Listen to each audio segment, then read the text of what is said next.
Hello everyone, स्वागत है आपका आपके अपने यूट्यूब चैनल टेक प्रो में। तो आज की वीडियो में हम डिस्कस करने वाले हैं Vikram Sarabhai space centre paper, जिसकी एग्जामिनेशन डेट है 2/6/2019 को। ठीक, तो चलिए स्टार्ट करते हैं इस वीडियो को। इस पेपर में टोटल 80 क्वेश्चन है, जिसको हम 3 वीडियो में कवर करने वाले हैं। तो सबसे पहले आज के वीडियो का क्वेश्चन क्या है? Dressing of a grinding wheel refers to. इस जो ग्राइंडिंग व्हील में एक टर्म आता है ड्रेसिंग, तो ड्रेसिंग का तात्पर्य क्या है? ड्रेसिंग का मतलब क्या होता है? ऑप्शन दिए गए हैं: restoring the cutting action of the wheel, shaping of the wheel, making the wheel concentric with the axis और चेंजिंग द व्हील। यहाँ पर आपको क्लियर होना चाहिए कि ड्रेसिंग का मतलब क्या होता है। तो ड्रेसिंग जब कभी भी जो हमारी ग्राइंडिंग व्हील है उसमें ग्लेजिंग या फिर लोडिंग का दोष आ जाता है, तो उस दोष को सुधारने के लिए हम क्या करते हैं? ग्राइंडिंग व्हील की ड्रेसिंग करते हैं। तो ड्रेसिंग का मतलब होता है restoring the cutting action of the wheel.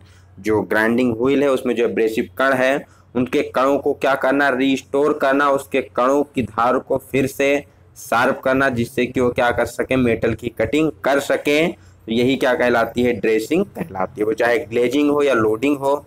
Glazing कब होती है? जो हमारा व्हील का फेस क्या होता है? चमकदार हो जाता है और मेटल की कटिंग नहीं करता है। लोडिंग में क्या होता है? जो मेटल के कण होते हैं वो जाकर के एब्रेसिव कणों के बीच फंस जाते हैं, जिससे वो कटिंग नहीं कर पाता। तो इन दोनों दोष को दूर करने के लिए हम क्या करते हैं? ड्रेसिंग की प्रक्रिया करते हैं। ठीक, जिसके लिए basically diamond dresser, star wheel dresser का प्रयोग किया जाता है। नेक्स्ट बात की जाए क्वेश्चन नंबर 2 की। The process of producing a flat sheet for a bolt head at the opening of a drilled hole. कोई एक हमारा ड्रिल किया गया होल है, तो इसके सिरे पर जो इसकी ऊपरी सरफेस है उस पर एक फ्लैट शीट का निर्माण करना, जिससे कि क्या हो सके? बोल्ट के हेड को बैठाया जा सके, या कह सकते हैं यहाँ पर वाशर वगैरह को सही से स्थान मिल सके, बेयरिंग सरफेस मिल सके। तो कौन सी प्रक्रिया होती है? तो होती है स्पॉट फेसिंग। स्पॉट फेसिंग के द्वारा क्या करते हैं? जो ड्रिल होल होता है उसके ओपनिंग पर, उसके ऊपरी सतह पर फ्लैट सरफेस का निर्माण करते हैं, जिससे कि बोल्ट हेड को प्रॉपर सीट मिल सके और वाशर को भी प्रॉपर सीट मिल सके। नेक्स्ट बात की जाए काउंटर बोरिंग की प्रक्रिया क्या होती है? तो सॉकेट हेड स्क्रू या फिर एलन स्क्रू को बैठाने के लिए किसी भी ड्रिल किए गए होल के ऊपरी सरफेस को थोड़ा सा बड़ा करने की प्रक्रिया क्या कहलाती है? काउंटर बोरिंग कहलाती है। काउंटर सिंकिंग की बात की जाए तो ड्रिल किए गए होल के ऊपरी सरफेस को कोनिकल शेप में बड़ा करने की प्रक्रिया क्या कहलाती है? काउंटर सिंकिंग कहलाती है। बात की जाए रीमिंग की, तो कोई भी ड्रिल्ड होल है उसके साइज को थोड़ा सा स्लाइटली इंक्रीज करना और उसकी सरफेस को फिनिश करना, जो इंटरनल सरफेस है उसमें पैच रेसेस वगैरह होती हैं उसको क्लीन करना, उसको एक्यूरेट साइज में फिनिश करने की प्रक्रिया रीमिंग कहलाती है। नेक्स्ट बात की जाए थर्ड नंबर क्वेश्चन की, तो थर्ड नंबर में पूछा गया है difference between the maximum and minimum limit of size. कोई भी हमारा कंपोनेंट है, चाहे होल हो या शाफ्ट हो, उसके maximum limit of size and minimum limit of size के बीच के अंतर को क्या कहा जाता है? तो इसे कहा जाता है टॉलरेंस के नाम से जानते हैं। हिंदी में कहते हैं सहिष्णुता, टॉलरेंस। तो टॉलरेंस क्या होती है? Difference between maximum and minimum limit. मान लीजिए कोई एक हमारा यहाँ पर जो फोर्थ क्वेश्चन इसमें क्लियर किया गया है कि टॉलरेंस का मतलब क्या है। यहाँ पर दिया गया है 28 ± 0.5 mm कोई हमारा क्या है? कंपोनेंट का साइज है। तो यहाँ पर इसकी टॉलरेंस कितनी होगी ये पूछा गया है। तो इसकी टॉलरेंस कितनी हो जाएगी हमें निकालना है। तो सबसे पहले हमारा क्या दे रखा है? 28। तो ये 28 क्या हो जाएगा? ये हमारा कंपोनेंट का बेसिक साइज हो जाएगा। प्लस में इसकी कितनी है? अपर लिमिट इसकी कितनी है? 0.5 mm है। माइनस मीन्स नीचे हम लोअर डेविएशन कितना दिया गया है? तो ये भी 0.5 mm दिया गया है। तो यहाँ से अगर हम निकालें तो कंपोनेंट की अगर बात की जाए कि मैक्सिमम लिमिट ऑफ साइज कितनी होगी कंपोनेंट की, तो कंपोनेंट की मैक्सिमम लिमिट ऑफ साइज निकालने के लिए बेसिक साइज में क्या करेंगे? अपर डेविएशन को जोड़ेंगे। तो 28 पॉइंट कितना आ जाएगा? 28.5 mm निकल के आ जाएगा। हो जाएगा मैक्सिमम लिमिट ऑफ साइज। और मिनिमम लिमिट ऑफ साइज निकाला जाए तो 28 में से हमें 5 माइनस करना पड़ेगा 0.5, तो 27.5 निकल के आ जाएगा। तो ये क्या हो जाएगी? ये हो जाएगी होल की हमारी अपर लिमिट और ये हो जाएगी होल की लोअर लिमिट।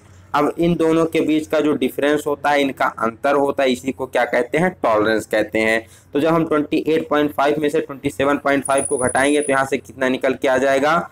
1 mm निकल के आ जाएगा। तो यहाँ पर टॉलरेंस कितनी हो जाएगी? यहाँ पर टॉलरेंस हो जाएगी 1 mm। और सीधा शॉर्ट ट्रिक है, जब हमारा प्लस और माइनस में टॉलरेंस एक ही दिया होता है तो हम क्या करते हैं, उसी को 2 से मल्टीप्लाई करके टॉलरेंस निकाल लेते हैं। तो यहाँ से भी हमारा कितना आएगा, 1 mm निकल के आ जाएगा। चलते हैं नेक्स्ट 5 नंबर क्वेश्चन की तरफ। 5 नंबर क्वेश्चन में पूछा गया है, in your hole basis system the lower deviation for the hole H is. कोई हमारा होल बेसिस सिस्टम है, हमें पता है कि बेसिकली बात की कितने बेसिक सिस्टम होते हैं, तो एक होता है सॉफ्ट बेसिस सिस्टम और एक होता है hole basis system. Hole basic system में क्या होता है, हम यहाँ पर डिजायर्ड फिट प्राप्त करने के लिए जो होल का साइज होता है इसको कांस्टेंट रखते हैं और शाफ्ट के साइज में क्या करते हैं, वेरिएशन लाते हैं, उससे क्या करते हैं उसकी साइज को प्लस माइनस मीन्स मशीनिंग करके हम क्या करते हैं, फिट को प्राप्त करते हैं। सॉफ्ट बेसिस में क्या होता है, यहाँ पर शाफ्ट के साइज को कांस्टेंट रखा जाता है और इच्छित फिट प्राप्त करने के लिए क्या करते हैं, होल के साइज में हम वेरिएशन करते हैं, इसको मशीनिंग करते हैं। बट स्टैंडर्ड ज़्यादा हम प्रयोग किसका करते हैं, होल बेसिस सिस्टम का प्रयोग करते हैं, क्योंकि जो भी आपके पास टूल्स उपलब्ध होते हैं होल को बनाने के लिए, drill, reamer, counter bore, counter sink, ये सब क्या होते हैं, एक स्टैंडर्ड साइज में पाए जाते हैं। ठीक है, तो इसलिए होल के साइज में स्लाइटली वेरिएशन करने में थोड़ी दिक्कत होती है, जबकि शाफ्ट हमारा क्या होता है, एक्सटर्नल फीचर होता है, इसके साइज में हम इजीली वेरिएशन कर सकते हैं। तो ज़्यादा से ज़्यादा इसीलिए होल बेसिस सिस्टम प्रयोग किया जाता है। तो यहाँ पर पूछा गया होल बेसिस सिस्टम के लोअर डेविएशन का मान कितना होता है, तो होल बेसिस सिस्टम के लोअर डेविएशन का मान होता है 0। ये आपको क्लियर होना चाहिए, ठीक, क्योंकि जो होल की मतलब जो लोअर लिमिट होती है वो कहाँ होती है, वो 0 लाइन पर ही स्थित होती है। तो ये हो जाता है हमारा होल बेसिस सिस्टम, कुछ इस प्रकार से दर्शाते हैं। ठीक, तो यहाँ पर होल की लोअर लिमिट क्या हो जाती है, 0 हो जाती है। और अगर बात की जाए सॉफ्ट बेसिस सिस्टम की, तो सॉफ्ट बेसिस सिस्टम में क्या होती है, उसकी अपर लिमिट की वैल्यू क्या होती है, 0 होती है। तो ये 2 क्वेश्चन यहाँ से पूछे जाते हैं। थर्ड पूछा जाता है कि होल बेसिस सिस्टम को हम किसके द्वारा प्रदर्शित करते हैं, बेसिक होल को। तो होल बेसिस सिस्टम में बेसिक होल को कैपिटल H से प्रदर्शित करते हैं। और जब सॉफ्ट बेसिस सिस्टम की बात की जाती है तो वहाँ पर हम बेसिक सॉफ्ट को किससे प्रदर्शित करते हैं, स्मॉल से प्रदर्शित करते हैं। तो जो स्मॉल लेटर होता है वो सॉफ्ट के डेविएशन को दर्शाता है और कैपिटल लेटर किसको दर्शाता है, होल के डेविएशन को दर्शाता है। तो यहाँ से हमारा कौन सा ऑप्शन सही हो जाएगा, फर्स्ट ऑप्शन सही हो जाएगा कि होल बेसिस सिस्टम में लोअर डेविएशन की वैल्यू कितनी होती है, 0 होती है। नेक्स्ट बात किया 6 नंबर क्वेश्चन के। 6 नंबर में पूछा गया है the depth of fusion of a belt is known as. Belt के संलयन की गहराई को क्या कहा जाता है। जब हम कोई वेल्डिंग करते हैं तो वेल्डिंग करते समय वो बेल्ट हमारा कितने नीचे कितनी गहराई तक जाता है, इस विधि को या इस प्रक्रिया को, इस गुण को किस नाम से जाना जाता है, तो इसे जाना जाता है डेप्थ ऑफ पेनिट्रेशन के नाम से। कि जो हमारी बेल्ट है कितने गहराई तक गई है, किसके नाम से जानते हैं, डेप्थ ऑफ पेनिट्रेशन के नाम से जानते हैं। तो 6 का ऑप्शन नंबर ए सही हो जाएगा। बात की जाए मोल्टन पूल की, तो मोल्टन पूल क्या होता है, जितने लंबाई चौड़ाई में हमारा मतलब वो मेटल पिघल रहा होता है, पिघल को जितना पूल बनाता है उसी को क्या कहते हैं, मोल्टन पूल कहते हैं। फ्यूजन क्या होता है, मेटल के जो पिघलने की प्रक्रिया होती है वो फ्यूजन कहलाती है। ड्रैग क्या होता है, ड्रैग बेसिकली वायु के द्वारा जो घर्षण लगाया जाता है उसे कहते हैं ड्रैग। ठीक, 7 नंबर क्वेश्चन की बात की जाए, पहली 10 प्राकृतिक संख्याओं का योग क्या होता है, सम ऑफ फर्स्ट 10 नेचुरल नंबर। यहाँ पर क्या पूछ रहा है, प्रथम 10 प्राकृतिक संख्याओं का। ठीक, संख्याएं 2 प्रकार की होती है, एक होती है प्राकृतिक संख्या जिसे हम कहते हैं नेचुरल नंबर, ठीक है, दूसरी होती है पूर्ण संख्या जिसे हम कहते हैं होल नंबर। तो बात किया है नेचुरल नंबर की, तो ये कहाँ से स्टार्ट होती है, 1 2 3 4 मीन्स ये 1 से स्टार्ट होती है। और जब बात की जाती है होल नंबर की, पूर्ण संख्याओं की, तो ये कहाँ से स्टार्ट होती है, 0 से स्टार्ट होती है। यहाँ पर किसके बारे में पूछा गया, यहाँ पूछा गया पहली 10 प्राकृतिक संख्याओं का योग क्या होगा, मतलब 1 + 2 + 3 ऐसे डॉट डॉट डॉट 10 तक का योग क्या हो जाएगा। तो पहली विधि है कि आप 1 से लेकर के 10 तक क्या कर सकते हैं, सभी को जोड़ सकते हैं। और दूसरी प्रोसेस क्या होती है, शॉर्ट ट्रिक होती है कि जब भी हमें क्या निकालना हो, सम निकालना हो प्रथम n प्राकृतिक संख्याओं का, तो वहाँ हमारा फार्मूला होता है n × n + 1/2। ये फार्मूला हो जाता है शॉर्ट ट्रिक प्रथम n प्राकृतिक संख्याओं का योग निकालने के लिए। जहाँ n की वैल्यू क्या है, यहाँ पर 10 है, तो 10 गुणे 10 में 1 जोड़ेंगे तो 11 हो जाएगा बटा 2 से हम 10 को कैंसिल करेंगे तो आएगा 5 को 11 से गुणा करेंगे कितना आ जाएगा, 55 निकल के आ जाएगा। तो यहाँ से हमारा उत्तर कौन सा सही हो जाएगा, ऑप्शन नंबर ये सही हो जाएगा। प्रथम 10 प्राकृतिक संख्याओं का योग कितना होता है, 55 होता है।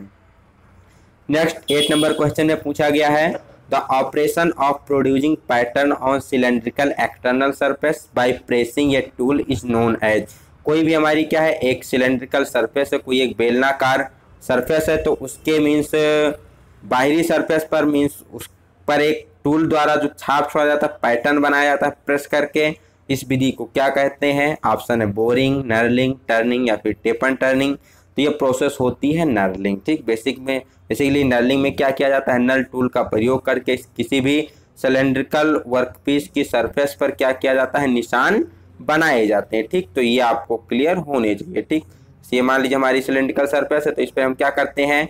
अकॉर्डिंग टू अपने नल टूल के अनुसार हम क्या करते हैं? इस पर शेप छोड़ते हैं। तो ये प्रक्रिया क्या कहलाती है?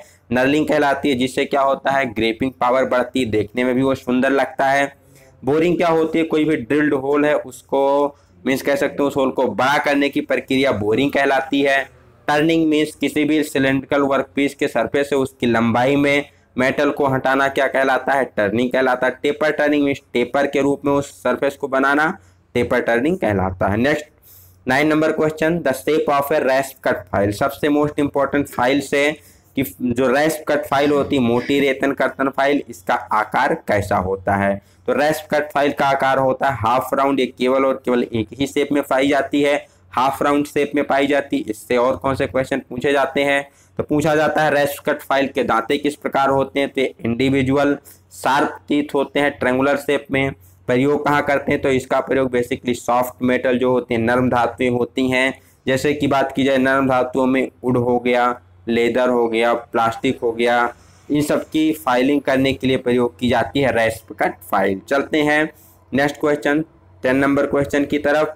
The prick punch is used for making witness mark. साक्षी निशान विटनेस मार्क बनाने के लिए किस पंच का प्रयोग किया जाता है? बेसिकली जब हमें कोई वर्क पीस बनाना होता है, कोई वर्क पीस की कटिंग, फाइलिंग, ड्रिलिंग, रिमिंग कुछ भी करनी होती है, वर्कशॉप में हमें कोई भी पीस बनाना होता है, तो हम क्या करते हैं? सबसे पहले अकॉर्डिंग टू ड्राइंग के अनुसार उस पर हम मार्किंग करते हैं। मार्किंग करने के लिए सबसे पहले उसमें हम मार्किंग मीडिया का लेप लगाते हैं।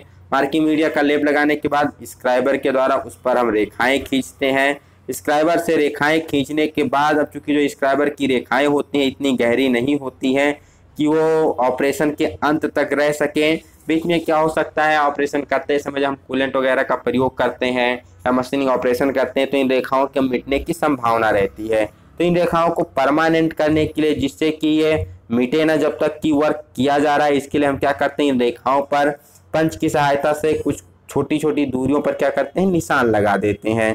तो इसी को बेसिकली पंचिंग के नाम से जानते हैं, या इसी को क्या कहते हैं? विटनेस मार्किंग कहते हैं। तो यहाँ पर पूछा गया है विटनेस मार्किंग के लिए कौन सा पंच प्रयोग किया जाता है? तो इसके लिए हम प्रयोग करते हैं डॉट पंच का। तो डॉट पंच का एंगल कितना होता है? 60 डिग्री होता है। बट यहाँ पर ऑप्शन में आपको डॉट पंच नहीं दिया गया है, प्रिक पंच के रूप में पूछा गया है। तो आपको क्लियर होना चाहिए डॉट पंच को ही क्या कहते हैं? 60 डिग्री प्रिक पंच के नाम से जानते हैं। तो चाहे ऑप्शन में डॉट पंच दिया गया हो या फिर 60 डिग्री प्रिक पंच दिया गया हो, दोनों ही हमारा सही हो जाता है।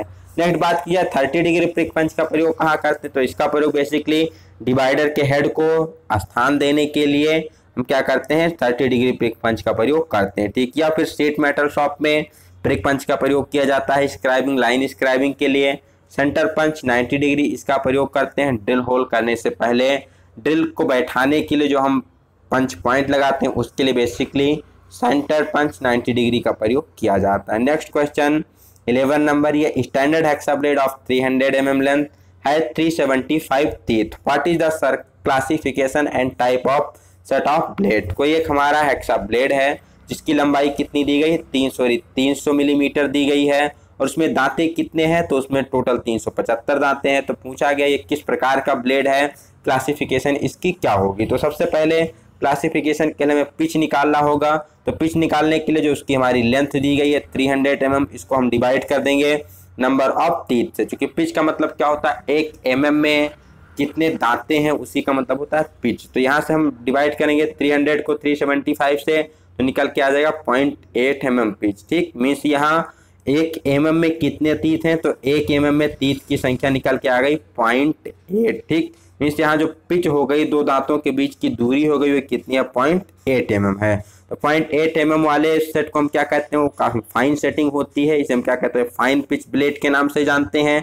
अगर मान लीजिए उसकी पिच कितनी है? 1 mm है, तो उसे हम कहते हैं मीडियम। 1.4 है, इसे भी मीडियम के अंतर्गत आता है। 1.8 को हम कोर्स पिच ब्लेड के नाम से जानते हैं।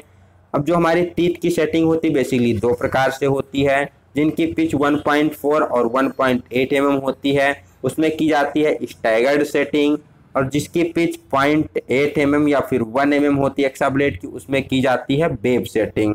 स्टैगर्ड सेटिंग में क्या करते हैं, हम दांतों को, एक दांते को दाएं, एक दांते को बाएं और एक तीसरे दांते को सीधा रख देते हैं। ठीक, इससे क्या होता है सेटिंग करने से ब्लेड की, कि ब्लेड अपने मोटाई की, जितनी उसकी मोटाई होती है उससे अधिक क्या करता है ग्रुप बनाता है, जिससे कि उसमें वो फ्रीली मूव कर सकता है, फ्रैक्शन नहीं होता, हीट जनरेट नहीं होती है, और जो मेटल कटिंग के बाद चिप्स होते हैं इजिली रिमूव होते रहते हैं। तो जिसमें लेफ्ट और राइट दांते कटे होते हैं उनका काम होता है मेटल की कटिंग करना, ग्रुप चौड़ा बनाना। जो तीसरा दांता सीधा रखा जाता है ये चिप्स को बाहर निकालने का कार्य करता है। जो दूसरी सेटिंग होती है वेव सेटिंग, इसमें हम क्या करते हैं दांतों को लहर के रूप में, एक वेव के रूप में इधर उधर हम मोड़ देते हैं। ठीक, तो बेसिकली कुछ चीजें हैं जो सेट से पूछी जाती हैं। अब यहाँ बात की जाए कि हम फाइन पिच ब्लेड का प्रयोग कहाँ करते हैं, तो इसका प्रयोग करते हैं बेसिकली हार्ड मटेरियल के लिए, या फिर कह लीजिए हार्ड मटेरियल कहने का मतलब जहाँ पर हमारा जो सेक्शन क्रॉस सेक्शन मेटल का काफ़ी कम है उसके लिए प्रयोग करते हैं, फिर हार्ड मटेरियल के लिए प्रयोग करते हैं।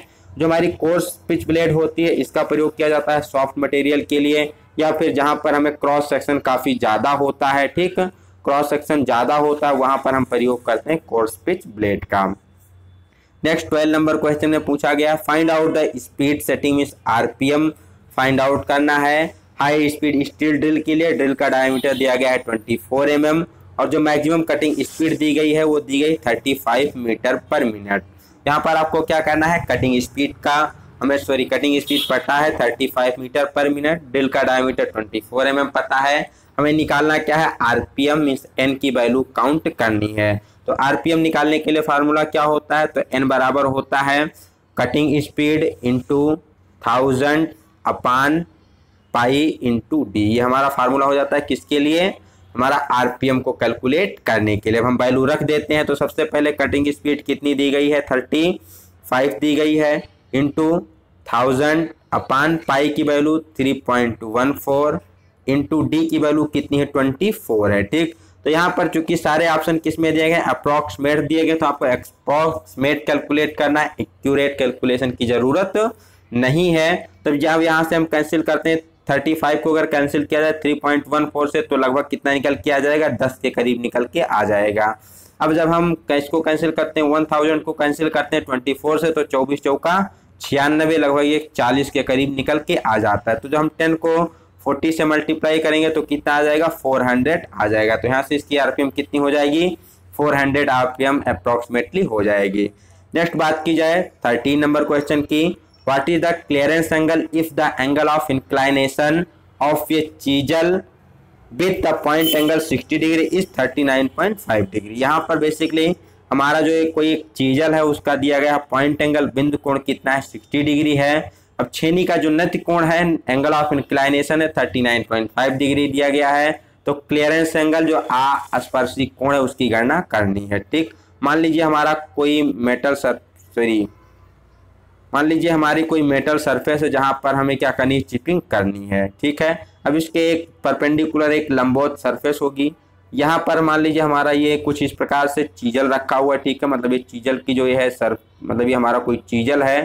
ठीक है, जो कि कटिंग का काम कर रही है, चिपिंग का काम कर रही है। यहाँ से हमारे चीजल की सेंटर लाइन होगी।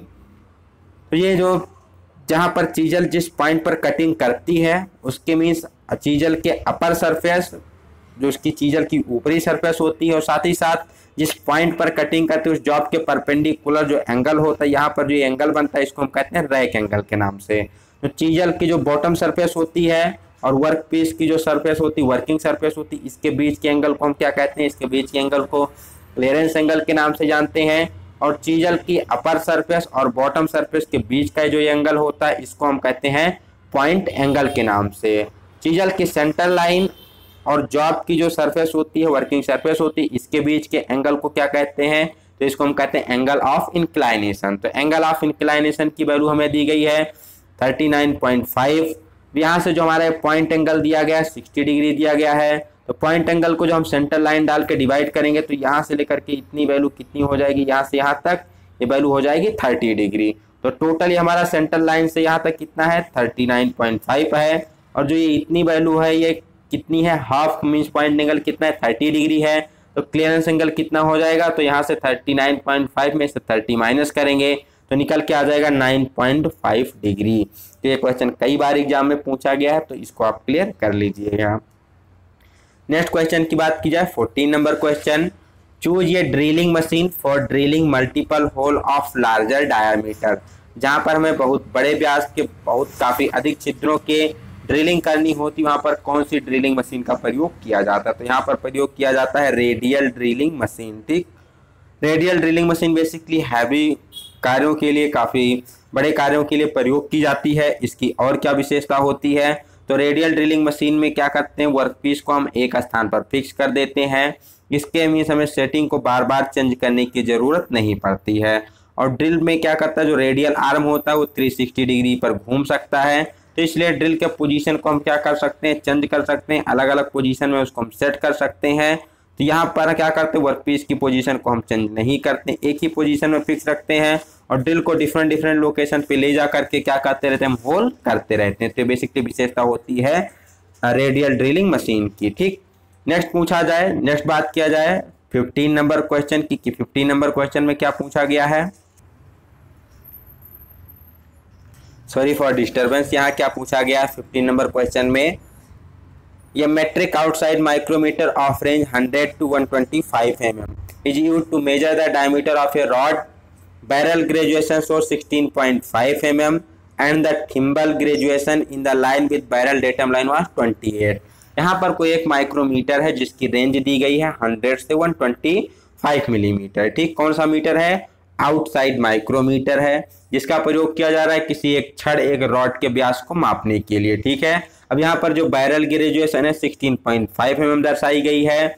इसके साथ ही साथ जो थिम्बल की डिवीजन वो कितनी है, 28 थिम्बल डिवीजन यहाँ पर मैच कर रही है। तो पूछा गया है कि इस माइक्रोमीटर की रीडिंग कितनी होगी। ठीक, तो माइक्रोमीटर की रीडिंग करने के लिए सबसे पहले हम क्या लेंगे, जो हमारी रीडिंग दी गई है उसका मिनिमम लेंगे, तो कितना हो जाएगा 100 mm हो जाएगा। इसके बाद हमारी बैरल ग्रेजुएशन कितनी है, तो 16.5 mm दी गई है। कौन सा हमारा ग्रेजुएशन मैच कर रहा है, 28 मैच कर रहा है। तो जब 28 को हम माइक्रोमीटर के लीस्ट काउंट 0.01 से मल्टीप्लाई करेंगे तो कितना निकल के आ जाएगा, ये आ जाएगा 0.28 mm निकल के आ जाएगा।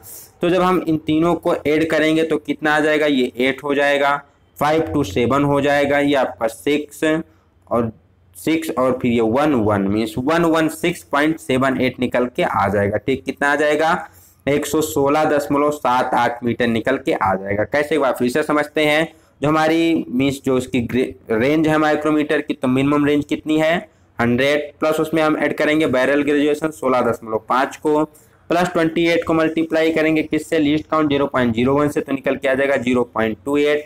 इन तीनों को ऐड करेंगे तो 116.78 mm निकल के आ जाएगा। ठीक, तो यही हो जाएगा इसकी रीडिंग। नेक्स्ट बात की जाए 16 नंबर क्वेश्चन की, carbon content in wrought iron is, wrought iron पिटवा लोहे में कार्बन की मात्रा कितनी होती है। तो जो हमारा पिटवा लोहा रॉट आयरन होता है सबसे शुद्ध फॉर्म ऑफ आयरन होता है, प्योर फॉर्म ऑफ आयरन होता है, जिसमें नियर अबाउट 99.99% के करीब आयरन होता है, बहुत ही कम मात्रा में उसमें कार्बन की मात्रा पाई जाती। तो यहाँ पर जो सबसे कम ऑप्शन है वही हमारा सही हो जाएगा। तो सबसे कम किस में दिया गया, तो सबसे कम सी ऑप्शन में दिया गया, 0.02 से 0.03 के बीच में दिया गया है, तो यही हमारा ऑप्शन सही हो जाएगा। यहाँ से बात की जाए अदर क्वेश्चन की, सबसे पहले पूछा जाता है पिग आयरन के बारे में, कि जो आयरन ओर होता है, आयरन ओर से कच्चा लोहा पिग आयरन बनाने की प्रोसेस को क्या कहते हैं, तो इसको कहा जाता है स्मेल्टिंग, हिंदी में कहते हैं प्रगलन। ठीक है, इसके लिए किस भट्टी का प्रयोग करते हैं, तो इसके लिए हम पिग आयरन के लिए प्रयोग करते हैं ब्लास्ट फर्नेस का। ठीक, नेक्स्ट पूछा जाता है कास्ट आयरन के बारे में, कि कास्ट आयरन का उत्पादन किस भट्टी से किया जाता है, तो क्यूपोला फर्नेस से किया जाता है। रॉट आयरन का उत्पादन किससे किया जाता है, तो इसका उत्पादन पुडलिंग फर्नेस से किया जाता है, या साथ ही साथ एस्टन विधि के द्वारा भी इसका उत्पादन किया जाता है। आजकल के क्वेश्चन में काफी ज्यादा पूछा जाता है Aston process it for manufacturing of what, then it is used for manufacturing of wrought iron. बात की जाए कास्ट आयरन में कार्बन परसेंटेज, तो इसमें 2 से लेकर के 4% तक कार्बन की मात्रा होती है। और जो हमारा पिग आयरन होता है सबसे अशुद्ध लोहा पिग आयरन होता है। चलते हैं नेक्स्ट क्वेश्चन की तरफ। नेक्स्ट क्वेश्चन कौन सा है, 17 नंबर क्वेश्चन पूछा गया है, the heat treatment of steel to obtain softness, improve machinability, increase ductility to relieve internal stresses and to refine the grain size is called। Basically जो हमारी कोई स्टील है, स्टील को सॉफ्ट बनाना, उसे मशीनबिलिटी के अनुरूप बनाना, उसमें जो डक्टिलिटी है उसको इंक्रीज करना, उसमें जो इंटरनल स्ट्रेस है, प्रतिबल है, उसको दूर करना, उसके ग्रेन साइज को रिफाइन करना, ये प्रोसेस किसके अंतर्गत आती है? तो ऑप्शन दिया गया है टेम्परिंग, हार्डनिंग, नाइट्राइडिंग। तो बेसिकली ये तीनों प्रोसेस नहीं होती, यहाँ पर हम दो ऑप्शन में कंफ्यूज होते हैं, बेसिकली नॉर्मलाइजिंग और एनीलिंग में कंफ्यूज होते हैं। तो नॉर्मलाइजिंग ऑप्शन में दिया नहीं गया है, तो डायरेक्ट हम एनीलिंग की तरफ जा सकते हैं, इसमें कोई डाउट नहीं होना है, ठीक है। यहाँ से अदर ऑप्शन की बात की जाए तो टेम्परिंग क्या होती है? जब हम मेटल को, किसी भी स्टील को हार्ड करते हैं तो हार्डनिंग के बाद, हार्डनिंग के साथ साथ उसमें कुछ ब्रिटलनेस भी आ जाती है, तो उस ब्रिटलनेस को दूर करना, साथ ही साथ उसकी हार्डनेस को मीन्स उसकी हार्डनेस को क्या करना? इम्प्रूव करना, टफनेस को इम्प्रूव करना, उसमें थोड़ी सी डक्टिलिटी का गुण बनाना ही क्या कहलाता है? टेम्परिंग के अंतर्गत आता है। बेसिकली इसमें ब्रिटलनेस कम की जाती है। हार्डनिंग क्या होती है? हार्डनिंग में हम किसी मेटल को गर्म करके क्विकली ठंडा करते हैं, जिससे कि वो किसी अदर दूसरे मेटल को काटने योग्य हो सके, और या कोई दूसरा मेटल जब उस पर काट रहा है, खरोंच लगा रहा है, तो उसका क्या कर सके? विरोध प्रतिरोध कर सके। नाइट्राइडिंग क्या होती है? तो नाइट्राइडिंग बेसिकली कह सकते हैं केस हार्डनिंग की प्रोसेस होती है, जिसमें हम उसकी लो कार्बन स्टील की सरफेस पे क्या करते हैं? कार्बन की जगह नाइट्रोजन की परसेंटेज की मात्रा को हम बढ़ाते हैं। नाइट्राइडिंग के लिए किसका प्रयोग किया जाता है? तो इसके लिए NH3 अमोनिया गैस का प्रयोग किया जाता है। ये भी कई बार क्वेश्चन पूछा गया है। एनीलिंग बेसिकली क्यों की जाती है? तो एनीलिंग बेसिकली की जाती है मेटल की सॉफ्टनेस को बढ़ाने के लिए, जिससे कि क्या कर सके? उसकी मशीनबिलिटी, उसकी में जो मशीनबिलिटी होती है उसे आसानी से मशीन किया जा सके। अगर पूछा जाता है नॉर्मलाइजिंग के बारे में, तो नॉर्मलाइजिंग बेसिकली की जाती है जो इसका इंटरनल स्ट्रेस होता है उसको रिड्यूस करने के लिए, क्योंकि जब हम मेटल को क्या करते हैं? हीट ट्रीटमेंट करते हैं, हार्ड टेम्पर करते हैं, तो उसमें कुछ स्ट्रेस आ जाते हैं बार बार, या उसकी हैमरिंग करते हैं, रोलिंग करते हैं, तो भी उसमें कुछ स्ट्रेस डेवलप हो जाते हैं। तो उसको दूर करने के लिए बेसिकली कौन से प्रोसेस की जाती है? वो प्रोसेस होती है नॉर्मलाइजिंग। तो यहाँ नॉर्मलाइजिंग नहीं दिया गया था, इसलिए हमने कौन सा चूज किया? एनीलिंग को चूज किया। Next 18 number question, at room temperature plane carbon steel contains. Room temperature, सामान्य कमरे के तापमान पर कोई भी हमारी प्लेन कार्बन स्टील है तो उसमें कितना % कार्बन होता है? तो बात की जाए रूम टेम्परेचर और प्लेन कार्बन स्टील, यहाँ पर बेसिकली बात करा 0.8% कार्बन की, ठीक। तो यहाँ पर इसमें ferrite, cementite, ferrite, पियरलाइट, ferrite and cementite, ये तीनों स्ट्रक्चर पाए जाते हैं। जब बात की जाए प्लेन कार्बन स्टील के रूम टेम्परेचर की, तो यहाँ पर कौन सा स्ट्रक्चर होता है? वहां पर तीनों स्ट्रक्चर होते हैं, फेराइट, सीमेंटाइट और पियरलाइट, ये तीनों स्ट्रक्चर उसमें पाए जाते हैं। अब स्ट्रक्चर की बात कर ली जाए कि फेराइट क्या होता है, तो फेराइट बेसिकली लोहे का सबसे शुद्ध रूप होता है, जिसमें कार्बन की मात्रा बहुत ही कम पाई जाती है। कह सकते हैं तो शुद्ध लोहे का स्ट्रक्चर होता है, कैसा होता है? फेराइट होता है, बहुत ही सॉफ्ट और डक्टाइल मेटल होता है, ठीक। सीमेंटाइट की बहुत ही सॉफ्ट और डक्टाइल स्ट्रक्चर होता है। नेक्स्ट बात की जाए सीमेंटाइट क्या, तो सीमेंटाइट क्या होता है? लोहे और कार्बन का मिक्सचर होता है, जो केमिकल मिक्सचर होता है लोहे और कार्बन का, बेसिकली होता है सीमेंटाइट। सीमेंटाइट फेराइट के जस्ट अपोजिट होता है। फेराइट हमारा सॉफ्ट एंड डक्टाइल होता है, और सीमेंटाइट क्या होता है? ये हार्ड एंड ब्रिटिल होता है, बहुत ही कठोर और भंगुर होगा, मजबूत नहीं होगा। नेक्स्ट बात की जाए इसमें पियरलाइट स्ट्रक्चर की और सीमेंटाइट स्ट्रक्चर की, तो जो पियरलाइट होता है फेराइट और सीमेंटाइट का क्या होता है? मिक्सचर होता है, ठीक है। पियरलाइट क्या होता है? फेराइट और सीमेंटाइट का मिक्सचर होता है, जिसमें 88% फेराइट होता है और 12% क्या होता है? सीमेंटाइट होता है। जो पियरलाइट स्ट्रक्चर होता है अभी काफी ज्यादा मजबूत होता है, बहुत ही अच्छा स्ट्रक्चर होता है, ठीक है। इसमें बेसिकली जो माइल्ड स्टील होता है और कास्ट आयरन होता है उसका स्ट्रक्चर कैसा हो? पियरलाइट स्ट्रक्चर ही होता है। तो आशा करते हैं सारे ऑप्शन आपको क्लियर हो गए होंगे कि यहाँ पर कौन कौन से बेसिकली इसमें स्ट्रक्चर की बात की गई है। तो जब भी बात की जाएगी रूम टेम्परेचर की, तो पियरलाइट, सीमेंटाइट और फेराइट तीनों मात्रा पाई जाएगी, ठीक है। यदि कार्बन की परसेंटेज 0.8% से कम है तो उसका स्ट्रक्चर कैसा होता है? तो उसमें फेराइट प्लस पियरलाइट पाया जाता है, और इसी को हम क्या कहते हैं? इसी को हाइपो यूटेक्टोइड स्टील के नाम से जानते हैं। और यदि स्टील में जस्ट 0.8% कार्बन की मात्रा है तो इसमें जो स्ट्रक्चर होता है ये फुली पियरलाइट होता है, पूरा का पूरा पियरलाइट होता है। इसको किस नाम से जानते हैं? तो इसे हम यूटेक्टोइड स्टील के नाम से जानते हैं। नेक्स्ट बात की जाए, अगर कार्बन परसेंटेज 0.8% से ज्यादा है तो इसे क्या कहते हैं, तो इस समय जो इसका स्ट्रक्चर होता है पियरलाइट एंड सीमेंटाइट स्ट्रक्चर इसमें पाया जाता है, ठीक। और जो ये स्ट्रक्चर होता है स्टील का, इसे कहते हैं हाइपर यूटेक्टोइड स्टील, ठीक। क्या कहते हैं, हाइपर यूटेक्टोइड स्टील 0.8% से ज्यादा होती है। जब हम गर्म करते हैं हाइपर यूटेक्टोइड स्टील को, तो बेसिकली इसमें क्या होता है, तो यहाँ पर जो पियरलाइट होता है ये चेंज हो जाता है हमारा जाकर के ऑस्टेनाइट में। और जब हम हाइपर यूटेक्टोइड स्टील को गर्म करते हैं तो यहाँ पर क्या होता है, यहाँ पर भी जो हमारा पियरलाइट होता है जाकर किसमें चेंज हो जाता है, ऑस्टेनाइट में चेंज हो जाता है। यहाँ पर हमारा फेराइट वैसे का वैसे रहता है, यहाँ पर हमारा सीमेंटाइट वैसे का वैसे रहता है, ठीक। तो ये कुछ बेसिकली चीजें हैं जो पूछी जाती है हीट ट्रीटमेंट से, स्ट्रक्चर से। तो आशा करते हैं आपको क्लियर हो गया होगा। नेक्स्ट 19 नंबर क्वेश्चन की बात की जाए, one of the following is not a work holding accessories of a lathe. निम्नलिखित में से लेथ की कौन सी में से ऐसे एसेसरीज है जो कि वर्क होल्डिंग नहीं है, ठीक। बेसिकली दो प्रकार की एसेसरीज लेथ पर प्रयोग की जाती है, एक होती है वर्क होल्डिंग और एक होती है वर्क सपोर्टिंग।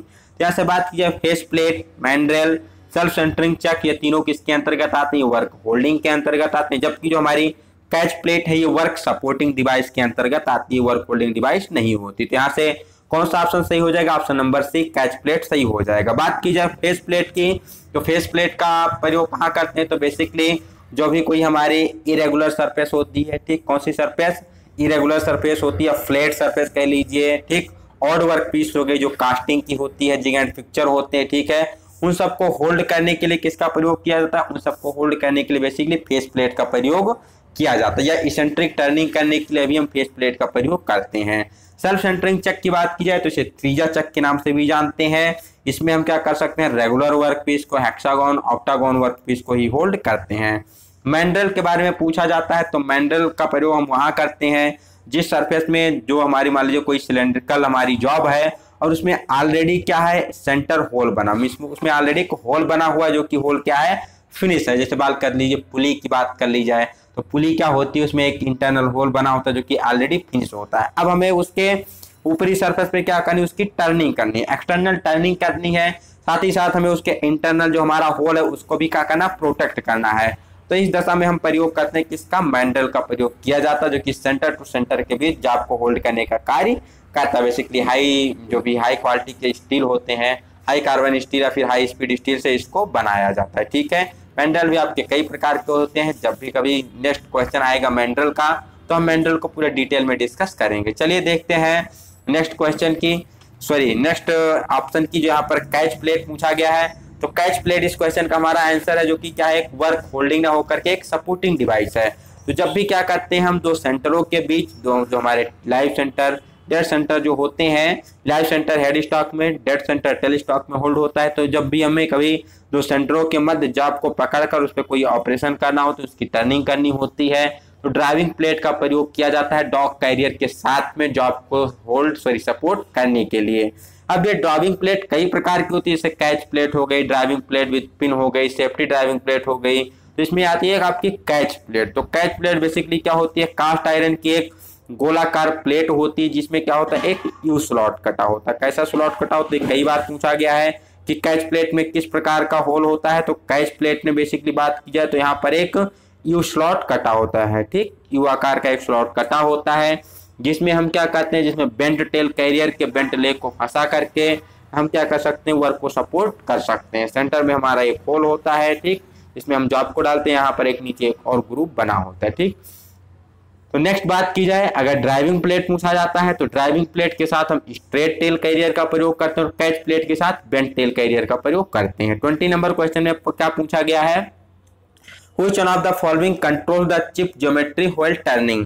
मीन्स टर्निंग करते समय जब भी हम किसी सिलेंड्रिकल जॉब की टर्निंग करते हैं तो उस समय जो चिप का फ्लो होता है उसको बेसिकली कौन सा एंगल उसको कंट्रोल करता है। तो हम चाहे किसी भी कटिंग के प्रोसेस को कर रहे होते हैं तो यहाँ चिप के कंट्रोल को, चिप फॉर्मेशन को कौन कंट्रोल करता है, रैक एंगल के द्वारा चिप फॉर्मेशन को कंट्रोल किया जाता है, ठीक है।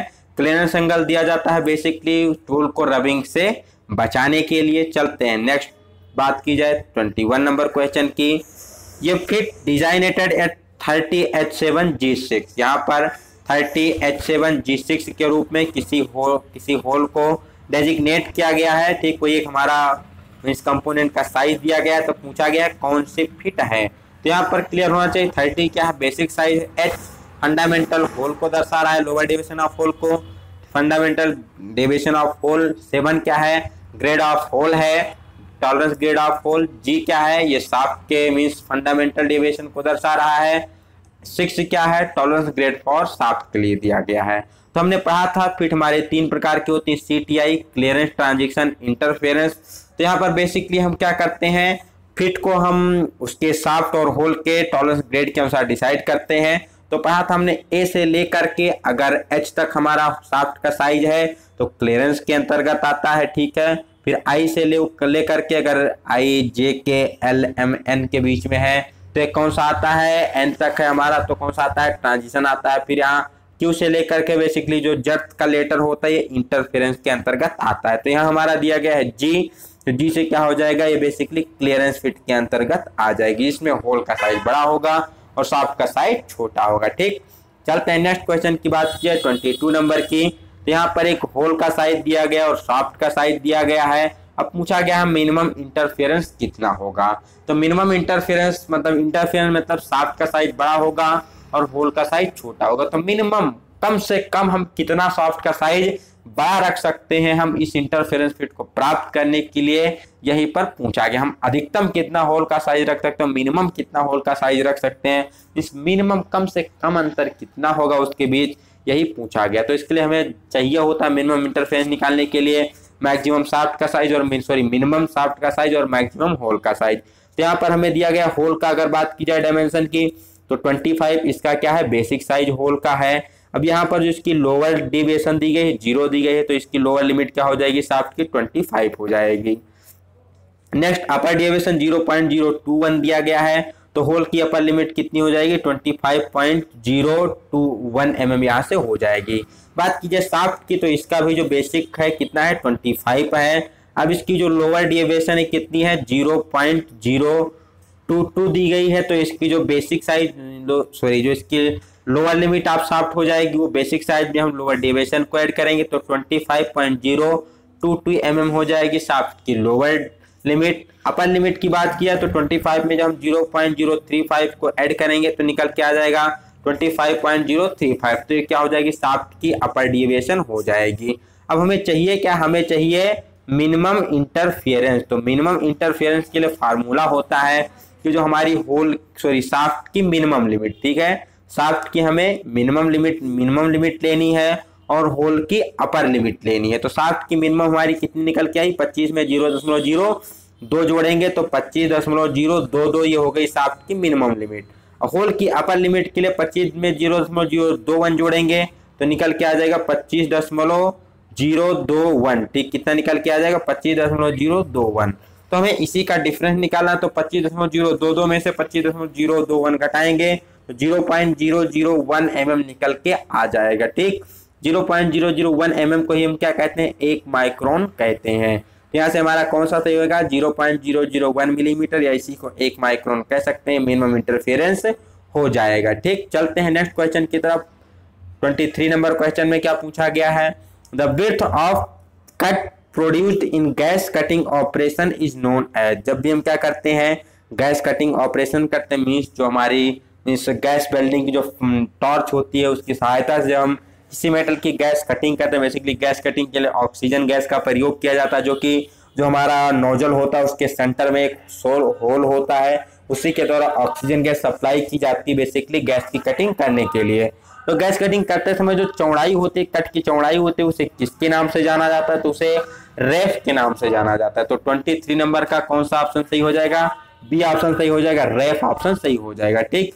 ग्रूविंग क्या होती है, जब हमारा कोई शाफ्ट होता है, ठीक, कोई हमारा शाफ्ट है, यहाँ पर जो 2 डायमीटर होते हैं, जो 2 डायमीटर का मीन्स अंतर होता है, यहाँ पर मान लीजिए यहाँ पर आप देख रहे हैं जो यहाँ पर ग्रुप किया गया इसी को क्या कहते हैं, ग्रूविंग कहते हैं। यहाँ पर 2 डिफरेंट डायमीटर के मीन्स शाफ्ट आकर मिलते हैं, वहां पर बेसिकली ग्रूविंग यहाँ पर दी जाती है, ठीक। लेथ में थ्रेडिंग करते समय भी ग्रूविंग की आवश्यकता पड़ती है। बेबल मतलब 45 डिग्री या कुछ एंगल पर उसको क्या करना, थोड़ा सा चैम्फर टाइप करना इजिली उसके एक्सेस के लिए। ड्रैग क्या होता है, जो वायु के द्वारा घर्षण लगाया जाता है पार्टों पर, उसे ड्रैग के नाम से जानते हैं। तो यहाँ पर क्लियर होना चाहिए, जो कट की चौड़ाई होती है क्या कहलाती है, रेफ कहलाती है। दूसरा हमने ऊपर क्लियर किया था डेप्थ ऑफ पेनिट्रेशन, तो उसे हम पेनिट्रेशन के नाम से जानते हैं। नेक्स्ट बात की जाए welding transformer is use to convert, जो बेल्डिंग ट्रांसफार्मर होता है इसका प्रयोग किस लिए किया जाता है? तो बेल्डिंग ट्रांसफार्मर का हम प्रयोग करते हैं एसी मेन सप्लाई को एसी बेल्डिंग सप्लाई में कन्वर्ट करने के लिए। 24 ऑप्शन का 24 का यहाँ पर बेसिकली सॉरी गलत हो गया, 24 का सी ऑप्शन सही हो जाएगा। मीन्स एसी बेल्डिंग सप्लाई को हम क्या करते हैं एसी की जो मेन सप्लाई होती है इसकी एसी की बेल्डिंग सप्लाई में बदलने के लिए हम प्रयोग करते हैं ट्रांसफार्मर का। Sorry for disturbance. हमारे बेसिकली बात की जाए बेल्डिंग की जो एसेसरीज होती है इसमें प्रयोग किया जाता है सबसे पहले ट्रांसफार्मर और दूसरा रेक्टिफायर का। दोनों में आपको डिफरेंस समझना है। जो हमारा ट्रांसफार्मर होता है ये एसी मेन लाइन से जो आपकी एसी मेन सप्लाई आ रही है इसको क्या करता है एसी बेल्डिंग सप्लाई में बदलता है। मींस एसी को एसी में ही कन्वर्ट करता है, बस क्या करता है उसको स्टेप डाउन करता है। जो एसी मेन सप्लाई आती है उसको एसी बेल्डिंग सप्लाई में बदलता है। बात की जाए रेक्टिफायर सेट की, तो रेक्टिफायर सेट क्या करता है, ये जो एसी मेन सप्लाई आती है इस एसी मेन सप्लाई को डीसी की बेल्डिंग सप्लाई में बदलता है। रेक्टिफायर का काम होता है एसी को डीसी में बदलना। ठीक, मींस मेन लाइन से एसी लेता है और बेंडिंग लाइन को क्या देता है DC, sorry for disturbance, DC देता है। ठीक, और यहाँ पर ट्रांसफार्मर क्या करता है, तो ट्रांसफार्मर हमारा एसी को लेकर के एसी में ही कन्वर्ट करता है। ठीक, तो आशा करते हैं आपको क्लियर हो गया होगा। बेल्डिंग क्या करता है एसी मेन सप्लाई को एसी बेल्डिंग सप्लाई में बदलेगा, रेक्टिफायर एसी बेल्डिंग सप्लाई को डीसी बेल्डिंग सप्लाई में। नेक्स्ट पूछा गया 25 number question, the narrow and thin part of file which is connected to the handle is known as. File का वो कह सकते हैं नैरो पतला भाग कौन सा होता है? ठीक, संकीर्ण एवं पतला भाग जिसे हाथे में फिट किया जाता है, हैंडल में फिट किया जाता है, उसे किस नाम से जानते हैं? मान लीजिए कोई फाइल है, फाइल का यहाँ पर एक पतला सा भाग होता है जिसको हम क्या करते हैं यहाँ पर हैंडल में इसको हम फिट करते हैं। तो ये जो हमारा पतला सा भाग होता है इसी को क्या कहते हैं बेसिकली क्वेश्चन में पूछा गया है। तो इसको जाना जाता है टैंक के नाम से। हमारा कौन सा पार्ट होता है? होती है हमारी टैंक होती है जो कि बेसिकली क्या करती है किसी भी हैंडल में जाकर के फिट होती है। हैंडल लकड़ी या प्लास्टिक की बनाई जाती है जो कि शॉक को अब्जॉर्ब करती है। इसके ऊपर एक हम फेरुल फिट करते हैं लोहे की जो कि क्या करती है हैंडल को फटने से बचाती है। दूसरा क्वेश्चन यहाँ पर पूछा जाता है फाइल से कि टैंक को हार्ड और मींस फाइल का कौन ऐसा भाग होता है जिसे हार्ड और टेम्पर नहीं किया जाता है? तो बेसिकली हमारा होता है टैंक जिसको हम हार्ड और टेम्पर नहीं करते। क्यों? क्योंकि जब हम क्या करते हैं फाइल में हैंडल को फिट करते हैं तो इसे चोट लगाने की आवश्यकता होती है। अगर हम टैंक को हार्ड और टेम्पर करेंगे तो चोट लगाते समय क्या होगी टूट जाएगी। ठीक, क्योंकि हार्ड होगी तो उसमें कुछ ब्रिटलनेस का गुण भी होगा तो क्या होगी टूट जाएगी, इसीलिए हम इसको हार्ड एंड टेम्पर नहीं करते। ठीक, बात की जाए नेक्स्ट अगर कोर की एज की, तो एज पर बेसिकली फाइल के एज पर सिंगल कट दांते कटे होते हैं। सेफ एज फाइल को छोड़कर पॉइंट से हील तक हम क्या लेते हैं, हम बेसिकली फाइल का साइज लेते हैं। हील की बात की जाए तो हील फाइल का वो चौड़ा भाग होता है जिस पर दांते नहीं कटे होते हैं। जो उसके फेस पर बात की है तो जनरली फाइल के फेस पर सिंगल कट या फिर डबल कट दांते पाए जाते हैं। चलते हैं नेक्स्ट 26 नंबर क्वेश्चन की तरफ। Which one of the following part in the file is not hard and temper? नीचे क्वेश्चन पूछा गया जो अभी हमने ऊपर डिस्कस किया था कि फाइल के किस भाग को हार्ड एंड टेम्पर नहीं करते, तो कौन सा होता है टैंक होता है जिसको हम हार्ड एंड टेम्पर नहीं करते। बाकी हमारी पूरी बॉडी हार्ड एंड टेम्पर होती है। ठीक है, हील क्या होता है हमारा फाइल का चौड़ा भाग होता है जिस पर दांते नहीं कटे होते हैं। Next 27 number question, which one of the following is an example of indirect measuring tool? Indirect measuring tool means अप्रत्यक्ष मापन का यहाँ पर कौन सा टूल एग्जांपल जो कि अप्रत्यक्ष कोण का मापन करता है? अप्रत्यक्ष कहने का मतलब उस पर कोई ग्रेजुएशन नहीं बनी होगी, कोई ग्रेजुएशन लाइन नहीं होगी, वो डायरेक्टली नहीं चेक करके क्या कर सकता है इनडायरेक्ट करता है। ठीक, उसकी हमें रीडिंग को क्या करना पड़ता है किसी दूसरे इंस्ट्रूमेंट पर हम ट्रांसफर करते हैं फिर हमें वैल्यू पता चलती है। तो बात की जाए बेवल प्रोटेक्टर और यहाँ पर marking table, combination set, bevel gauge, इन चारों ऑप्शन में से कौन सा हमारा ऐसा है जो कि इनडायरेक्ट एंगल को मेजर करने का कार्य करता है? ठीक है, तो जो बेवल प्रोटेक्टर होता है बेसिकली 1 डिग्री की एक्यूरेसी में डायरेक्टली कोण को मेजर करता है। वर्नियर बेवल प्रोटेक्टर पूछा जाता है तो 5 मिनट की एक्यूरेसी में कोण को मेजर करता है। कॉम्बिनेशन सेट जिसमें हमारे 3 सेट होते हैं, जो हमारा स्क्वायर हेड हो गया, सेंटर हेड हो गया, प्रोटेक्टर हेड हो गया, इसका प्रयोग मार्किंग एंड चेकिंग के लिए करते हैं, डायरेक्ट के अंतर्गत आता है। मार्किंग टेबल की बात की जाए तो क्या करती है हमारा कोई टूल नहीं है। ठीक, बेसिकली सपोर्टिंग टूल होती है जिस पर हम क्या करते हैं विभिन्न प्रकार के इंस्ट्रूमेंट वर्नियर हाइट गेज को रख करके, डेप्थ माइक्रोमीटर या फिर अन्य एंगल प्लेट को रख करके, बी ब्लॉक को रख करके हम क्या करते हैं जो आपकी चेकिंग और मार्किंग का काम करते हैं। तो क्वेश्चन पूछा जाता है कि किसके द्वारा बेसिकली मार्किंग करते समय रेफरेंस सरफेस प्रदान की जाती है? तो मार्किंग टेबल के सरफेस के द्वारा। रेफरेंस सरफेस प्रदान की जाती है। यहाँ पर हमारा ऑप्शन बच जाता है बी नंबर, बेबल गेज। तो बेबल गेज क्या होता है? एक इनडायरेक्ट एंगल मेजरिंग इंस्ट्रूमेंट होता है जिसके द्वारा हम क्या कर सकते हैं, किसी भी जॉब का एंगल बेसिकली इनडायरेक्टली रूप से चेक करते हैं। इसके बाद हम इसकी रीडिंग को क्या करते हैं, बेबल प्रोट्रैक्टर पे ट्रांसफर कर लेते हैं। तो ये क्वेश्चन काफी ज्यादा मोस्ट इंपॉर्टेंट है, कई बार एग्जामिनेशन में पूछा गया, तो इसको आप ध्यान दे लीजिएगा। नेक्स्ट बात किया 28 नंबर क्वेश्चन की, 3 unbiased coins are tossed, means 3 अनभिनत सिक्कों को उछाला जाता है। What is the probability of getting most two head, means कोई हमारे 3 सिक्के हैं, जो आप सिंपल सिक्का ले सकते हैं, जो कॉइन्स होती है पैसे, जिसमें एक तरफ हेड बनी होती है, दूसरी तरफ टेल बनी होती है। यहाँ पर पूछा गया हम 3 सिक्कों को एक साथ उछाल रहे हैं, तो उसमें अधिकतम 2 चिट, मीन्स अधिकतम हमारा क्या है, 2 टेल मिलने की संभावना क्या है।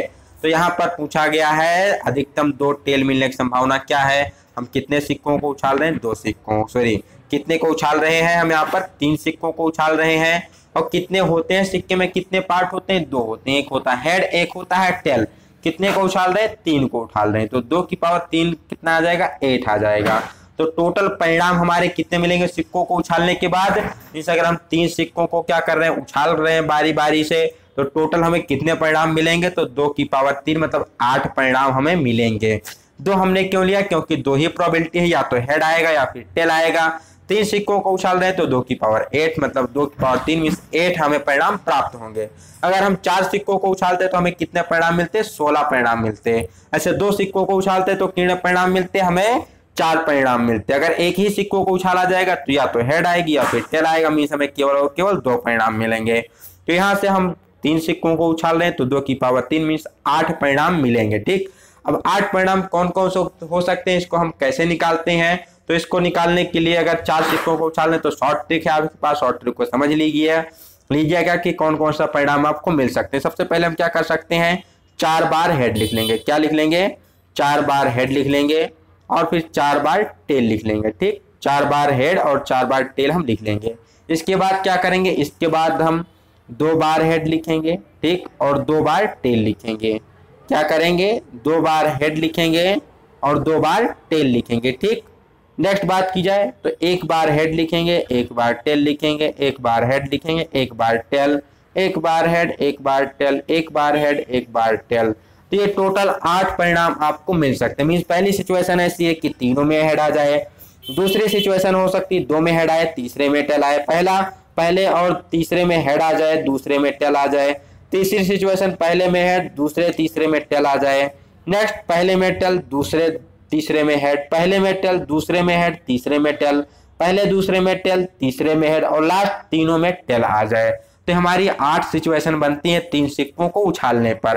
अब हमें निकालना क्या है, हमें निकालना है कि मैक्सिमम 2 मिलने की संभावना क्या है। ठीक है, यहाँ पर क्वेश्चन दिया गया मैक्सिमम 2 हेड मिलना है। ठीक, यहाँ पर मिनिमम 1 हेड हो सकता है, हेड ना भी हो तो चलेगा, लेकिन मैक्सिमम 2 हेड है, मतलब 3 हेड नहीं हो सकता, बाकी सारी कंडीशन चलेंगी। ठीक, मैक्सिमम 2 हेड मिलने का मतलब क्या है कि हमारे पास 3 हेड नहीं आ सकता, बाकी 2 हेड आ सकता है, 1 हेड आ सकता है, या कोई भी हेड ना हो तो भी चलेगा। ठीक है, तो ये हमारी कंडीशन आ गई इसकी। ठीक, तो हमारी बाकी 7 कंडीशन में है, 1 कंडीशन में नहीं है।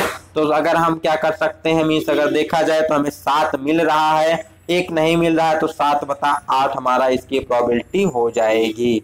अब यहीं से अगर पूछ लिया जाता है कि मिनिमम 2 मिलने की प्रायिकता कितनी होगी, मीन्स मिनिमम 2, तो मिनिमम 2 में हम क्या करेंगे, एक टेल वाले को कैंसिल कर देंगे जिसमें टेल है, और एक उसको कैंसिल कर देंगे जिसमें केवल और केवल 1 हेड होगा। ठीक है, चूंकि पूछा जाएगा मिनिमम 2, तो जिसमें केवल और केवल 1 हेड होगा, हम क्या करेंगे, उसको कैंसिल कर देंगे। तो यहाँ पर 1 हेड है, इसके साथ साथ यहाँ पर 1 हेड है, इसको कैंसिल कर देंगे, 1 हेड है, इसको कैंसिल कर देंगे। तो कितना बचेगा, 1 2 3 और यहाँ से 4 बचेगा। ठीक, मीन्स 1/2 प्रायिकता ऐसी हो जाएगी जिसमें आपका मिनिमम 2 मिलेगा। ठीक है, और अगर पूछा जाता है केवल और केवल 2 हेड मिलने की प्रायिकता क्या, मीन्स केवल 2 हेड होने चाहिए, तो केवल 2 हेड कितने कंडीशन में है, एक आपको यहाँ पर दिख रहा है जिसमें केवल 2 हेड हैं, एक यहाँ पर आपको 2 हेड दिख रहा है, और यहाँ आपको दिख रहा है 2 हेड। मीन्स 3 कंडीशन ऐसी होती जब केवल और केवल 2 हेड होता है। तो यहाँ पर हमारा पूछा गया है मैक्सिमम कितनी प्रोबेबिलिटी होती है जो कि आपका 2 हेड मिल सके, तो उसकी प्रोबेबिलिटी क्या हो जाएगी 7/8 हो जाएगी। ठीक, क्योंकि केवल एक ही प्रोबेबिलिटी ऐसी होती है जिसमें 3 हेड होते हैं, बाकी छोड़ दिया जाए तो किसी में 1, किसी में 2, किसी में 0, तो टोटल कितनी हो जाएगी 7 कंडीशन में हमें हेड मिलते हैं, एक में नहीं मिलता तो 7/8 हो जाएगी। और बात करता है केवल 2 मीन्स हमें 2 हेड ही चाहिए, तो 2 हेड के लिए केवल 3 कंडीशन होती, टोटल 8 परिणाम है तो 3/8 हमारा हो जाएगा। ठीक, चलते हैं नेक्स्ट क्वेश्चन की तरफ, 29 नंबर क्वेश्चन की तरफ। The spiral group which run to the entire length of the drill is known as. Drill का वो कौन सा पार्ट होता है जो कि क्या कर सकता है, उसकी पूरी लंबाई में इस प्रकार से रन करता है, तो उसको हम क्या कहते हैं, तो उसको हम जानते हैं फ्लूट के नाम से। ठीक, फ्लूट एक हमारा ऐसा ड्रिल का पार्ट होता है जो कि पूरी लंबाई में एक स्पाइरल ग्रूव होता है, जिसके द्वारा जो चिप्स होती है कटिंग मेटल पॉइंट से बाहर निकलती है। साथ ही साथ इसके द्वारा हम क्या करते हैं, कूलेंट को भी कटिंग एज के पॉइंट तक पहुंचाते हैं। ठीक, तो फ्लूट हमारा ऐसा भाग होता है जो कि पूरे ड्रिल के लंबाई में सर्पिल ग्रुप के रूप में बना होता है। ठीक, नेक्स्ट 30 नंबर और इस वीडियो के लास्ट क्वेश्चन की बात की जाए तो इसमें पूछा गया है what is the following cutting oil is use to prevent clog in the grinding. Grinding करते समय बेसिकली क्या होता है, मेटल उसमें फंस जाते हैं जिसे लोडिंग का दोष आ जाता है, तो इससे बचने के लिए हम कौन से मिस कर्तन द्रव का प्रयोग करते हैं जिससे कि उसमें हम लोडिंग से बच सकें। ठीक, तो यहाँ पर जो हमारा निकल के आ जाएगा वो निकल के आता है सिंथेटिक सोल्यूबल आयल। यहाँ पर सिंथेटिक सोल्यूबल आयल का प्रयोग किया जाता है ग्राइंडिंग के समय उसकी क्लॉगिंग मींस मेटल के क्लॉग होने से बचने के लिए। तो आशा करते हैं 300 क्वेश्चन आपको समझ में आए होंगे। नेक्स्ट वीडियो में हम 31 से लेकर के आगे के क्वेश्चन को डिस्कस करते हैं, तो आशा करते हैं सारे क्वेश्चन आपको क्लियर हो गए होंगे। अगर किसी क्वेश्चन में डाउट होता है तो आप कमेंट सेक्शन में कमेंट करके पूछ सकते हैं, या फिर डिस्क्रिप्शन में टेलीग्राम लिंक का दिया गया है आपको, मींस लिंक दिया गया है टेलीग्राम ग्रुप का, उसको ज्वाइन करके वहां डाउट पूछ सकते हैं, या फिर व्हाट्सएप नंबर दिया गया है उस पर आप मैसेज करके अपने डाउट को पूछ सकते हैं। अगर आपको कैरियर रिलेटेड कोई समस्या है, आईटीआई आपने कर रखी है, आपको समझ में नहीं आ रहा है क्या करना चाहिए हमें आईटीआई के बाद, या फिर कैसे आईटीआई के थ्रू में गवर्नमेंट एग्जाम की प्रिपरेशन करनी चाहिए, तो भी आप हमारे व्हाट्सएप नंबर आपको 8795574567 डिस्क्रिप्शन में दिया गया, इस पर आप मैसेज करके अपने इस कोई भी कैरियर रिलेटेड डाउट जो कि आईटीआई से संबंधित हो पूछ सकते हैं। अगर आपको वीडियो अच्छी लगती है तो इसे अपने फ्रेंड के बीच शेयर करें, वीडियो को लाइक करें, चैनल पे पहली बार विजिट करें तो चैनल को सब्सक्राइब करके बेल आइकन वाला बटन जरूर दबाएं जिससे नेक्स्ट वीडियो आपको मिल सके। और बात की जाए यहाँ पर बेसिकली हम टाइम ज्यादा लेते हैं लेकिन हर एक क्वेश्चन को क्लियर करते हैं। ठीक, तो मिलते हैं नेक्स्ट वीडियो में, तब तक के लिए have a good day, best of luck.